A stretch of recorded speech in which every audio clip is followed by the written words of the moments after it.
नमस्कार साथियों, आपका अशोक सर क्लासेज में स्वागत है।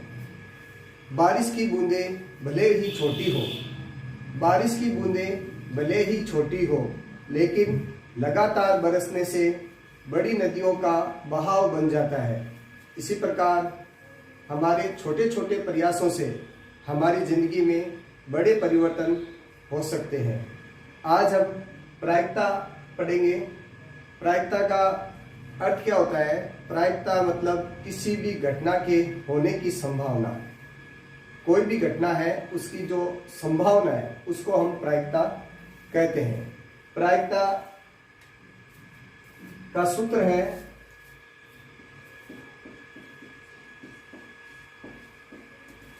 प्रायिकता का सूत्र अनुकूल परिणाम बटा कुल परिणाम। अनुकूल परिणाम बटा कुल परिणाम। इस सूत्र से हम ये पूरी प्रश्नावली करेंगे। ये प्रश्नावली 5 नंबर की है। पहले ये 4 नंबर की थी, अभी 8 तारीख को संशोधन हुआ है। इसमें ये प्रश्नावली 5 नंबर की कर दी गई है और जो पृष्ठीय क्षेत्रफल और उनका आयतन है उसका 1 नंबर कम किया है और 1 नंबर इसमें बढ़ाया, तो ये कुल 5 अंक की है। 5 अंकों को हम इस प्रायिकता के आधार पर हम निकालेंगे। अब प्रायिकता 2 प्रकार की होती है, एक तो संभव घटना, एक असंभव घटना। तो संभव घटना इसका मान 0 से अधिक और 1 तक होता है।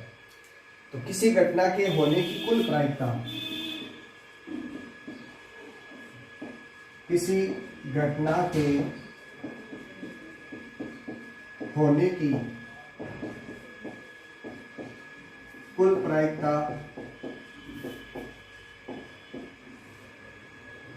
1 होती है।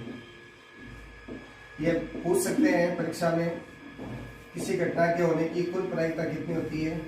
1 होती है। और किसी घटना के नहीं होने की प्रायिकता, किसी घटना के नहीं होने की प्रायिकता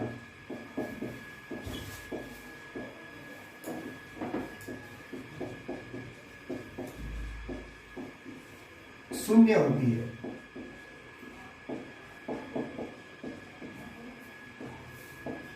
जब घटना घटित ही नहीं होगी तो उसकी प्रायिकता हमें पता है 0 होगी। तो इन 2 के आधार पे हम इस प्रायिकता का प्रश्नावली का हल करेंगे। एक इसमें छोटा सा प्रश्न पूछते हैं। अब एक अभ्यास में पूछते हैं जो दशमलव का होता है, किसी घटना की होने की प्रायिकता आपको दे दे और नहीं होने की पूछे, या नहीं होने की दे दे होने की पूछे, तो उसको कैसे सरल कर सकते हैं? जैसे आपको दे दिया किसी घटना के होने की प्रायिकता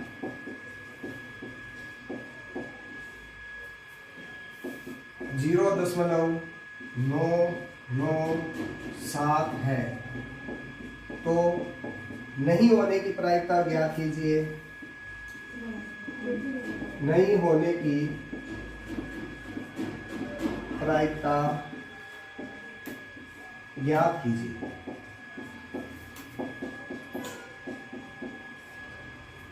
आपको पता है होने की कुल प्रायिकता 1 है। होने की कुल प्रायिकता क्या है? 1 है। और नहीं होने की प्रायिकता 0 है। इसमें आपको घटना के होने की प्रायिकता दे रखी है, तो हम इसको कुल में से घटाएंगे। कुल कितना है? 1। तो हमें इसमें दशमलव की जो बाकी है वो आना जरूरी है। तो दशमलव की बाकी के अनुसार इसको करेंगे। तो 1 में से कैसे घटाते हैं ये आपको ध्यान रखना है। तो 1 लिखना है और इसके आगे जितने भी दशमलव के आगे जितने अंक है उतने शून्य लगा दीजिए आप। 1 2 3 और दशमलव के नीचे दशमलव 997। अब जब इसको हम घटाते हैं तो ये उधार वाली बाकी जैसी है। और 10 9 9 0 3 0 0.0। तो इसकी नहीं होने की प्रायिकता कितनी है? नहीं होने की प्रायिकता कितनी है इसमें? 0.003 0.003 ये इसकी नहीं होने की प्रायिकता है। इसी प्रकार बटा वाली संख्याओं की प्रायिकता पूछ ले।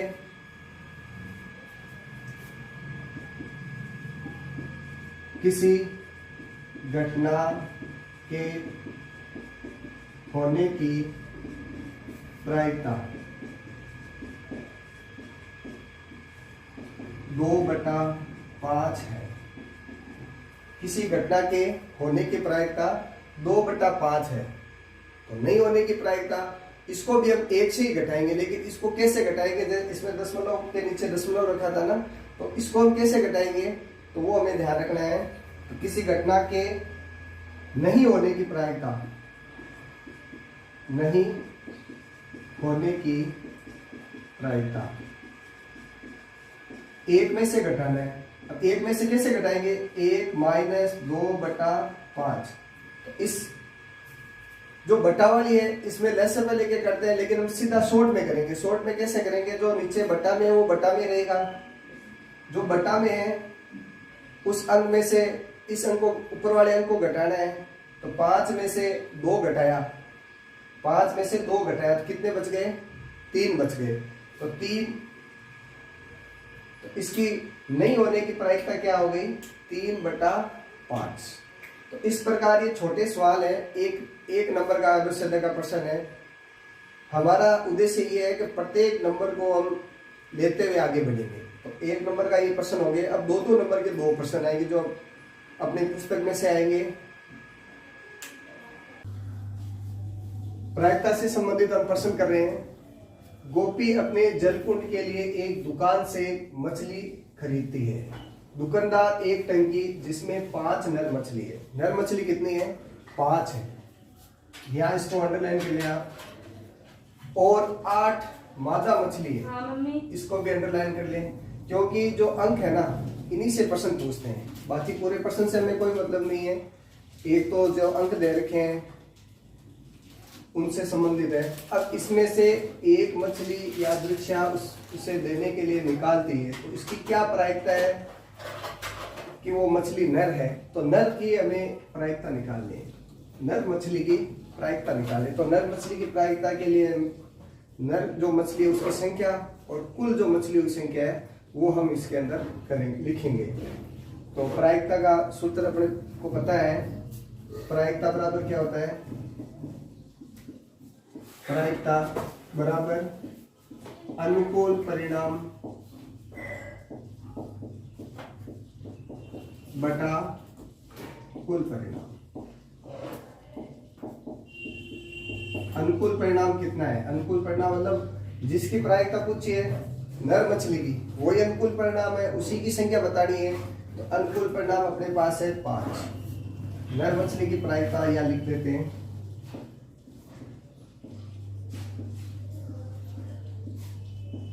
तो नर मछली की प्रायिकता संख्या कितनी है? नर मछली की 5। और कुल प्रायिकता, कुल 5 और 8 कितने हो गए? 13। 5 और 8 कितने हो गए? 13 हो गए। तो इसकी प्रायिकता क्या होगी? 5/13। और इसी प्रश्न को यदि चेंज कर दे कि नर मछली नहीं आने की प्रायिकता, तो नर मछली नहीं आने की प्रायिकता मतलब मादा मछली की संख्या। तो मादा मछली की संख्या अपने पास 8 है और कुल अपने पास है 13। तो ये इसकी हो जाएगी 8/13। ये देखो चेंज कर सकता है प्रश्न, जरूरी नहीं है सेम टू सेम दे। नर मछली नहीं होने की प्रायिकता,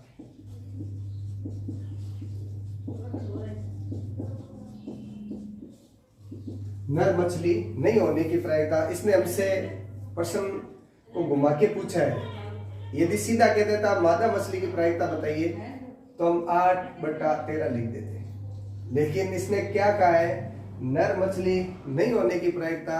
उत्तर वही है, लेकिन इसको 1 में से घटा के भी देख सकते हैं तो 8/13 आएगा। और सीधा हम ध्यान दें कि भाई 5 नर है, उसके अलावा सभी मादा है। तो 8 बटा अनुकूल परिणाम इसमें 8 है और कुल परिणाम 13 है। तो 8 बटा 13।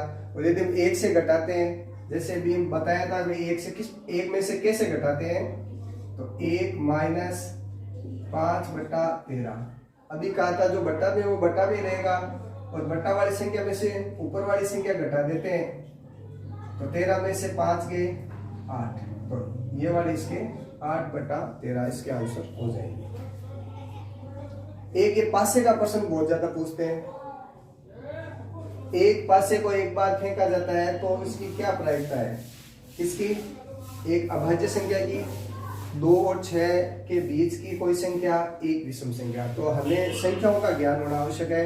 कभी एक पासे में अपने पास 1 से 6 तक अंक होते हैं। कौन कौन से अंक होते हैं? 1, 2, 3, 4, 5 और 6 हम सभी जानते हैं। लेकिन इसमें कौन सा भाज्य है, कौन सा अभाज्य है, ये हमें ध्यान रखना पड़ेगा। तो एक तो न तो भाज्य संख्या होती है और न ही अभाज्य संख्या होती है, इसको आप ध्यान रखेंगे। एक न तो भाज्य संख्या होती है और न ही अभाज्य संख्या होती है, ये आप ध्यान रखेंगे। अब आपसे पूछा है एक अभाज्य संख्या बताइए, एक अभाज्य संख्या बताइए। तो इस एक की ओर नहीं जाना आपको, इस एक की ओर नहीं जाना है, सिर्फ अभाज्य संख्या बताइए। तो अभाज्य संख्या इसमें कौन कौन सी है? अभाज्य संख्या कौन सी होती है? जिसमें केवल खुद का ही भाग जाता है, दूसरी संख्या का भाग नहीं जाता। जैसे 2 में 2 का भाग जाता है, 3 में 3 का भाग जाता है, 4 में खुद का भी जाता है लेकिन 2 का जाता है, ये भाज्य है।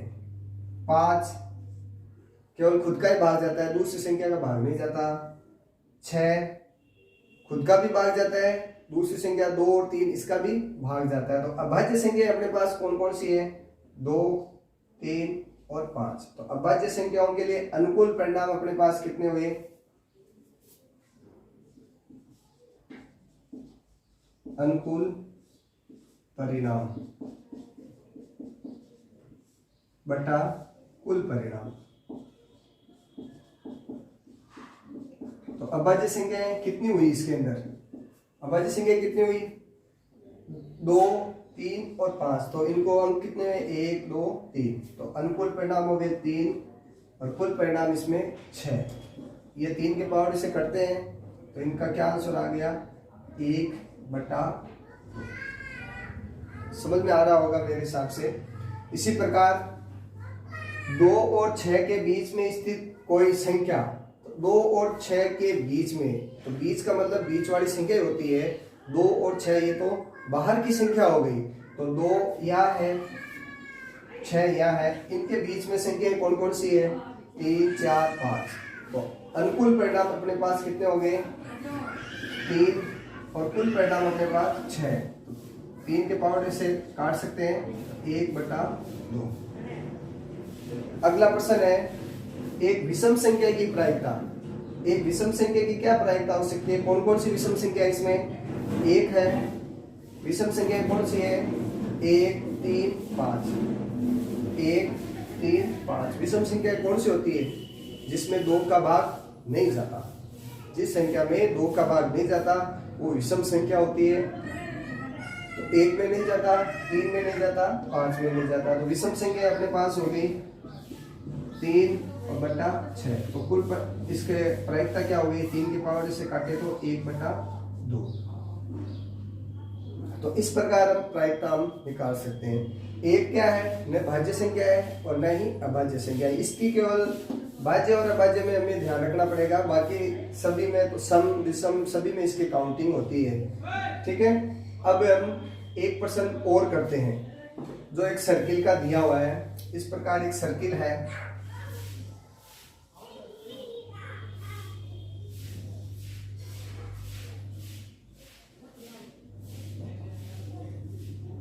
इसमें 1 से 8 तक के अंक है।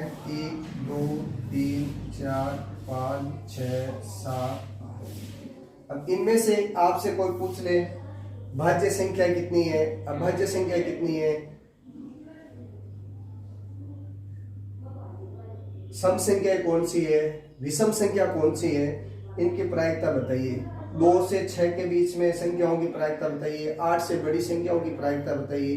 तो इन प्रश्नों को हम अभी लिखते हैं और हल करते हैं। जैसे पहला एक प्रश्न मैं पूछ रहा हूँ, सम संख्याओं की प्रायिकता बताइए। इस प्रश्न में हम क्या कह रहे हैं, सर्किल में सम संख्या आने की क्या प्रायिकता है।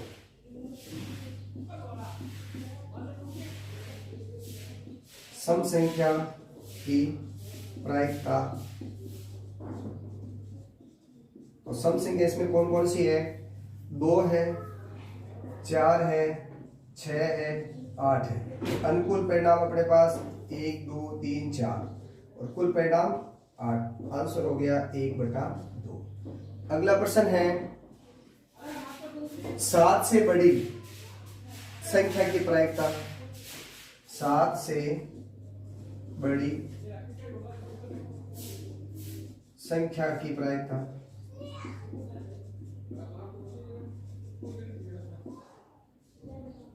सात से बड़ी कौन सी संख्या है, एक ही है।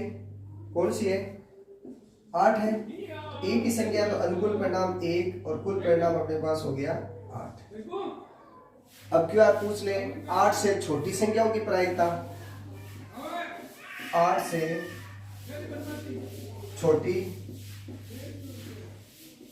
संख्या की प्रायिकता,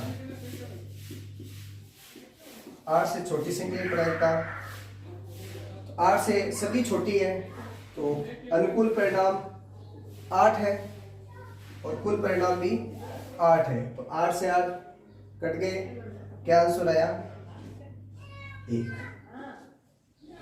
और 8 से बड़ी संख्या की प्रायिकता पूछे, तो 8 से बड़ी कोई संख्या भी नहीं है, तो इसकी प्रायिकता हो जाएगी अपने अनुकूल परिणाम 0 और कुल परिणाम 8। लिखते हैं, 8 से बड़ी संख्या की प्रायिकता, तो 8 से बड़ी कोई संख्या है ही नहीं, 0/8 कहने का मतलब है 0। तो इस प्रकार हम प्रायिकता से संबंधित प्रश्न किए हैं। अगले इसके दूसरे पार्ट में महत्वपूर्ण जो प्रश्न है उनका हम अभ्यास करेंगे। आप सभी से निवेदन है, इस चैनल को लाइक, शेयर और सब्सक्राइब कीजिए और अपने जो मित्र हैं, साथी हैं, उन तक इसको भेजें ताकि उन्हें भी जो ये शॉर्ट टर्म्स है इसका फायदा पहुंच सके। अंक भार के आधार पर उनके भी 80 में से 80 नंबर आ सके। धन्यवाद।